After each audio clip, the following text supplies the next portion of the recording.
J'ai le plaisir d'accueillir Clara Epiphane.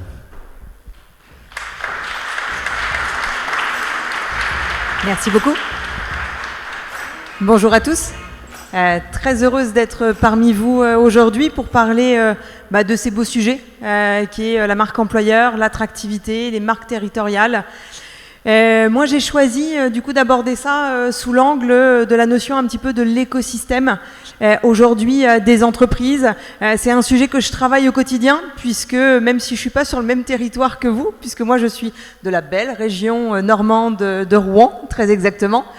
On a exactement les mêmes difficultés que vous aujourd'hui. On a des difficultés pour attirer des collaborateurs. On a des difficultés pour conserver nos collaborateurs aussi en poste, puisque du coup, marché plein emploi fait que les collaborateurs lèvent aussi un petit peu la tête et regardent un petit peu ce qui se passe aussi ailleurs, et du coup, une facilité à changer régulièrement d'entreprise.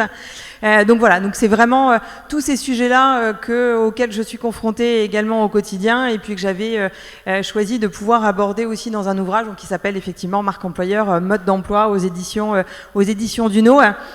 Quand on parle d'écosystème un petit peu, avant d'en parler, je vais déjà reprendre la notion de base de la marque employeur. Qu'est-ce que la marque employeur? C'est un terme qui est très galvaudé, qu'on entend un petit peu partout. Qu'est-ce que ça veut dire exactement? Et en fait, c'est tout simplement votre ADN. C'est le qui vous êtes, c'est votre marque, mais sous l'angle RH, tout simplement. Qu'est-ce que ça veut dire exactement? Ça veut dire que aujourd'hui, vous faites plein de choses à destination de vos collaborateurs, que ce soit sur alors je vais parler des différents périmètres de la marque employeur, que ce soit sur la partie avantages, la partie organisation, la partie salaire, la partie carrière, employabilité, environnement de travail.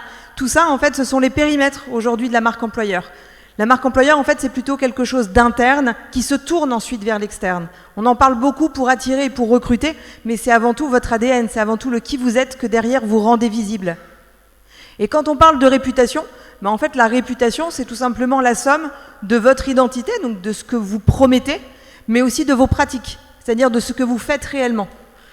Donc la bonne nouvelle, c'est que votre réputation employeur, aujourd'hui, vous pouvez la travailler, vous avez la main dessus, puisque vous avez la main sur comment vous comportez, comment mettre en œuvre vos pratiques, et puis aussi qu'est-ce que vous avez envie de faire de votre entreprise, qu'est-ce que vous avez envie de proposer à vos collaborateurs.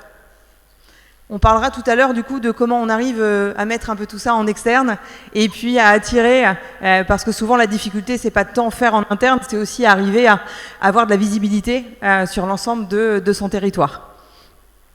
Donc l'angle de l'écosystème, moi j'aime bien parler avant tout de cette première brique, puisque ce qui va être important pour n'importe quelle entreprise, peu importe sa taille, qu'elle soit petite, qu'elle soit grande, peu importe le secteur d'activité, c'est d'abord de comprendre le qui elle est, le comment elle fonctionne. Donc moi je parle souvent d'écosystème interne. Dans votre écosystème interne, vous allez avoir différentes populations, vous allez avoir vos managers, vous allez avoir vos collaborateurs. C'est déjà de commencer à vous interroger sur qu'est-ce qu'ils vivent en fait chez vous, qu'est-ce qu'ils apprécient, pourquoi est-ce qu'ils sont venus à un moment donné travailler chez vous, pourquoi est-ce qu'ils restent chez vous, est-ce qu'ils trouvent leur environnement de travail stimulant, est-ce qu'ils se sentent engagés, est-ce qu'ils recommandent votre entreprise. En fait, la première action déjà, c'est d'essayer de vous tourner vers vos collaborateurs pour comprendre ce qu'ils vivent, comprendre ce qu'ils aiment. Parce que c'est ça derrière que vous allez devoir mettre aussi en exergue pour pouvoir attirer. Parce que si vous attirez des candidats, il faut déjà répondre à pourquoi venir me voir, pourquoi travailler chez moi. Autant demander directement à vos collaborateurs, puisqu'en règle générale, c'est eux qui ont souvent les bonnes réponses, qui ont souvent des bonnes verbatimes. Et certaines entreprises sont un petit peu frileuses à l'idée à un moment donné de mener une enquête en interne, de se dire comment est-ce que je vais faire. Pour toutes les enquêtes que j'ai toujours menées, il y a toujours d'extrêmes belles choses qui ressortent. Et puis des belles surprises aussi, des choses auxquelles on ne s'attendait pas. Et puis des points aussi qui sont mis en exergue comme à travailler, à faire progresser. On n'est pas parfait en fait. Aucune entreprise n'est parfaite. Même McDo, venez comme vous êtes. Il y a encore plein de choses aussi qui est à faire progresser au quotidien. Donc c'est vraiment de comprendre c'est quoi vos forces, comment les mettre en avant, et puis du coup c'est quoi aussi vos points de progrès et les choses sur lesquelles vous devez pouvoir travailler demain. Donc c'est déjà de commencer à prendre un petit peu la température de cet écosystème interne, de le maîtriser, de le comprendre, et puis derrière de le faire progresser. Ensuite, quand on parle d'écosystème, j'aime bien parler aussi d'écosystème externe. Et là, on en a entendu beaucoup juste avant. L'écosystème externe, c'est tout ce qui va se trouver à l'extérieur de votre entreprise, mais qui est en lien, en corrélation directe avec vous. Donc ça va être votre secteur aussi, votre branche professionnelle. Qu'est-ce qui se passe actuellement dans votre branche? Est-ce qu'il y a des innovations? Est-ce qu'il y a des entreprises qui rencontrent les mêmes difficultés que vous et qui ont testé des nouvelles choses, par exemple? C'est aussi le domaine associatif, local. C'est aussi le domaine, à un moment donné, des marques territoriales. C'est qu'est-ce que fait votre territoire pour pouvoir vous aider aussi à recruter, pour pouvoir vous aider à attirer, pour pouvoir vous aider à intégrer. Puisque quand on parle aussi, à un moment donné, j'ai entendu parler de crèche, j'ai entendu parler d'accompagnement au conjoint, etc. Tout ça, c'est vous aider aussi à pouvoir intégrer des collaborateurs qui viennent aussi d'ailleurs. Donc c'est vraiment de se dire, dans mon écosystème, qu'est-ce qui gravite autour de moi et à un moment donné, est-ce qu'il n'y a pas des choses qui sont mises à ma disposition, que je ne connais pas et sur lesquelles je peux m'appuyer pour recruter, pour attirer, mais aussi pour continuer à fidéliser mes collaborateurs, leur donner envie de continuer à rester chez moi. Parce que le but, c'est pas d'attirer tout le temps. C'est aussi de pouvoir maintenir un petit peu les personnes qui sont en poste. Il faut savoir que dans les dernières études qui sont menées, on a quasiment un collaborateur sur 2 aujourd'hui qui regarde à partir de son entreprise. Pourquoi? Parce que aujourd'hui, il y a des attentes qui ont complètement évolué. Quand on parle d'écosystème interne et externe, il est intéressant aussi de se poser la question derrière de qu'est-ce que vont vouloir mes candidats? Attirer des candidats, ça veut dire quoi? C'est quoi aujourd'hui qui est le plus plébiscité un petit peu par l'ensemble des personnes qui vont chercher un emploi ou qui vont chercher à changer d'emploi? Parce que du coup, là, on ne se tourne pas forcément non plus que vers des demandeurs d'emploi, mais vers aussi des personnes qui sont potentiellement en poste. Et du coup, aujourd'hui, les attentes des candidats, je pense qu'il n'y aura pas de surprise avec la crise sanitaire, j'en ai entendu parler un petit peu tout à l'heure, c'est cette notion aujourd'hui d'équilibre professionnel et personnel. Ce que cherchent aujourd'hui les gens, c'est à allier les deux, en fait, tout simplement. C'est, par exemple, à gagner en temps de transport. Ne plus passer 2 heures dans les transports le matin, 2 heures dans les transports le soir. Il n'y a pas longtemps, il y a un collaborateur qu'on a recruté. Quand je lui dis « Pourquoi est-ce que tu nous as choisis ?» Il me dit « En fait, vous êtes à côté de l'arrêt de bus. » Alors, je m'y attendais pas. Mais 2, il a complètement raison en fait. On a une ligne de transport qui est juste à proximité, qui descend nos collaborateurs devant chez nous. Et en fait, il me dit, moi j'habite en centre-ville, du coup j'ai plus de voiture. Ok, économie, effectivement, plus besoin de véhicules. Désormais, c'est un abonnement au transport sur lequel en plus l'entreprise contribue. Donc en fait, c'est tout bénéfique effectivement pour lui. On parle aussi d'organisation du travail. Quand on parle d'organisation du travail, on a beaucoup parlé de cette dimension de travail hybride, de télétravail. On a vu que c'était possible en fait pendant le confinement. On a vu que des secteurs d'activité pour lesquels, soi-disant, c'était un petit peu plus difficile, arrivaient aussi à s'y mettre. Du coup, on a vu un changement de pratique. Et puis maintenant, c'est rentré dans les mœurs, parce que pendant 2 ans, on a quand même vécu cette crise sanitaire. Donc aujourd'hui, c'est devenu un petit peu une habitude, ce télétravail. Donc c'est comment l'entreprise peut aussi travailler sur sa propre organisation, même quand on se dit, ça peut être un peu compliqué, parce que dans mon secteur d'activité, moi j'ai besoin d'avoir une présence, j'ai besoin d'assurer une présence pour les clients, j'ai besoin d'eux. Peut-être que ça peut se traduire aussi à un moment donné par toute la dimension de flexibilité horaire aussi. C'est pas forcément que le télétravail. Ça peut être aussi la notion de flexibilité, c'est-à-dire de pouvoir arriver, je sais pas, jusqu'à 9h30 le matin, par exemple. On dépose les enfants, on est tranquille, on évite les bouchons. Et puis de repartir éventuellement sur une tranche horaire qui est un peu plus souple. De choisir potentiellement aussi son jour de repos dans la semaine. De pouvoir, je pense à l'hôtellerie et restauration, là où auparavant, les week-ends, c'était quasiment impossible à en avoir, et aujourd'hui, il y a des patrons justement qui autorisent leurs collaborateurs, par exemple une fois par mois, à avoir un week-end.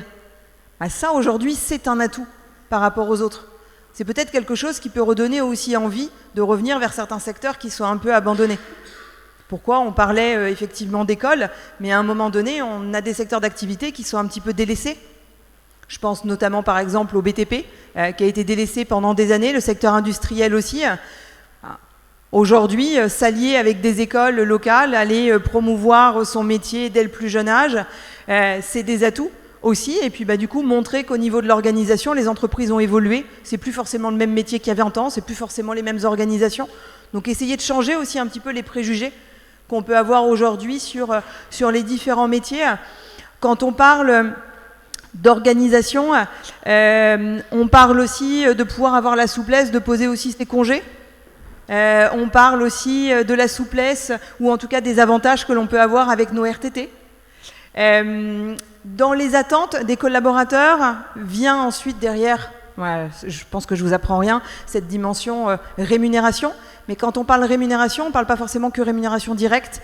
On parle aussi de tous les avantages qu'il peut y avoir autour, avec les plans d'épargne entreprise, avec les tickets restaurants, avec les mutuelles payées aussi à 100% pour les familles. On parle de tout ce qui, en fait, permet à un moment donné d'apporter une notion de confort de vie. Et dans le confort de vie, il y a aussi cette dimension, bien entendu, de rémunération. Alors, on ne peut pas tous, j'ai envie de dire, rémunérer ses collaborateurs au plus haut, j'ai envie de dire, du marché, parce qu'à un moment donné, on a aussi une surenchère, sauf que seules les plus grosses entreprises, à un moment donné, peuvent travailler aussi à cette surenchère. Donc, pour certains, c'est aussi, nous, par exemple, là, on vient de mettre en place la possibilité de déposer la moitié des RTT dans un compteur et puis, du coup, de pouvoir les toucher financièrement. Parfois, c'est pas grand-chose, mais ça peut quand même contribuer à. Donc, en fait, c'est toutes ces petites choses aussi auxquelles sont sensibles les collaborateurs. Ils ne demandent pas un package global. Parfois, c'est des gestes, c'est des petites choses qui font en fait aussi votre singularité, votre différence par rapport aux autres. Et puis, en troisième brique, on va retrouver aussi beaucoup cette notion aujourd'hui d'employabilité et de gestion de la carrière. Il faut savoir qu'un collaborateur sur 3 aujourd'hui ne se sent pas accompagné par son entreprise pour gérer en fait les défis de demain. Aujourd'hui, mon métier, il va évoluer. On sait que dans 10 ans, tous les métiers vont évoluer, vont se digitaliser. Comment est-ce que l'entreprise m'accompagne là-dessus, en fait? Comment est-ce qu'elle fait en sorte que je reste employable sur le marché? De notre côté, chez Linked, on est en train de tester un modèle un peu spécial. C'est-à-dire qu'on a des métiers chez nous qui sont très carencés et qui sont pris... Alors nous, on est opérateur de services télécoms et qui sont extrêmement pris par... Bouygues, SFR, voilà, pour pas trop les nommer. Par contre, on a aussi des gens sur notre territoire qui cherchent un emploi. On s'est dit, on a un savoir-faire, on a des gens qui cherchent un emploi, on va essayer d'allier les deux. Donc en fait, on a décidé de recruter sur les soft skills uniquement, donc on s'est outillé, on travaille avec un partenaire là-dessus. Et puis une fois qu'on a identifié des profils qui correspondent effectivement à notre culture, à notre valeur d'entreprise, qui partagent les mêmes valeurs que nous, les mêmes centres d'intérêt, et bien du coup, on a mis en place un parcours de formation qui va durer à peu près 8 mois, animé par nos collaborateurs, donc par des experts, alliant du coaching managérial aussi, alliant des MOOC, donc vraiment en accompagnement multimodal. Le but étant d'accompagner cette personne-là pendant à peu près 8 mois. On sait qu'on est au moins sur 2-3 ans pour être en pleine compétence sur le poste. Derrière, ce qu'on va viser avec elle, ça va être potentiellement de mettre en place des VAE collectives. Et puis qui dit VAE collective derrière, dit aussi clause de dédit formation. Donc en fait, chez nous, par exemple, quelqu'un qui va rentrer, qui n'est pas du tout issu du secteur, potentiellement, on peut l'accompagner pendant 5 années sur ce poste-là. Donc en fait, c'est ce genre, aujourd'hui, d'action qu'on essaye aussi de mener un petit peu pour se dire, il y a bien un équilibre à trouver quelque part entre des personnes qui ont envie de trouver un emploi, qui ont envie de changer potentiellement parfois de carrière, qu'il faut accompagner, et puis des postes qui sont à pourvoir tout simplement aussi chez nous. Donc voilà, ça c'est quelques exemples que l'on peut aujourd'hui citer et qui tendent à fonctionner puisqu'on l'a fait déjà sur d'autres périmètres métiers avec des gens qui n'avaient pas 100% des compétences. On a vu ça fonctionnait. Et du coup, on va essayer avec des personnes qui n'ont pas du tout les compétences. Et why not? J'ai envie de dire, pourquoi pas aller vraiment sur cette dimension-là. Ensuite... il ne faut pas pour autant oublier tous les autres piliers, puisque aujourd'hui, quand un candidat recherche une entreprise, il va aussi le chercher en essayant d'allier ses valeurs à celles de l'entreprise. Donc tout à l'heure, quand je vous parlais des piliers de la marque employeur, là, je vous en ai cité uniquement 2 pour allier notamment aujourd'hui la plus grande recherche des candidats par rapport aux entreprises. Mais il ne faut pas oublier aussi les piliers qui sont la culture et les valeurs de l'entreprise, de mettre en exergue, de travailler sur vos valeurs, de les expliciter, de mettre en avant votre ADN, le qui vous êtes, et puis d'assumer aussi le qui on est et ce qu'on n'est pas, sans pour autant essayer d'habiller la mariée, parce qu'en règle générale, ça vaut des difficultés d'intégration par la suite. Et puis, de parler aussi de l'environnement de travail. C'est extrêmement recherché aussi de travailler dans un cadre qui soit appréciable, agréable, motivant et stimulant. Donc en fait, c'est de vous interroger en vous disant, globalement sur l'ensemble de ces périmètres-là, qu'est-ce que moi je peux faire? C'est pas mon offre RH à moi, et comment est-ce que je peux la promouvoir derrière? Et puis quand on parle de promotion derrière, c'est du coup de se dire, à un moment donné, je dois attirer mes candidats, mais est-ce que je sais où ils sont? Est-ce que je sais à un moment donné quelle communication va les toucher? Est-ce que je sais sur quels canaux est-ce qu'ils sont? Est-ce que je sais sur mon territoire où est-ce qu'ils sont situés exactement? Et puis, est-ce qu'à un moment donné, je ne peux pas aussi m'allier à d'autres entreprises qui rencontrent les mêmes difficultés que moi pour du coup développer ensemble notre notoriété, nous appuyer sur des gens qui savent le faire pour nous accompagner aussi dans cette dimension-là. Donc c'est là où en fait, maîtriser son écosystème à la fois interne et externe est intéressant parce que du coup, vous savez le qui vous êtes, ce que vous allez proposer, et votre écosystème externe va pouvoir vous aider à le mettre en exergue, à le vendre, à le proposer et à le promouvoir. Et en fait, c'est vraiment ces deux dimensions-là qui aujourd'hui font que votre marque employeur, votre entreprise peut faire la différence et peut répondre aujourd'hui aux besoins, en tout cas aux difficultés de recrutement que vous pouvez avoir. J'ai tenu le timing? Absolument, c'est parfait. Merci Clara. On a bien plaisir. compris le message. Mobiliser donc votre écosystème, tout ce qu'il y a autour de vous, peut vous permettre de rayonner et d'attirer des talents. Et on retient aussi que travailler sa marque employeur, c'est finalement réfléchir et agir pour savoir ce qu'on propose. Voilà, que ce soit en environnement, en évolution professionnelle, etc. Et finalement, c'est le logiciel qui doit maintenant dominer les employeurs pour leur relation à l'humain. Exactement, c'est la singularité. Très bien. Clara, on vous retrouve tout à l'heure avec des exemples concrets. Vous avez parlé d'hôtellerie-restauration, on en reparlera tout à l'heure. Merci.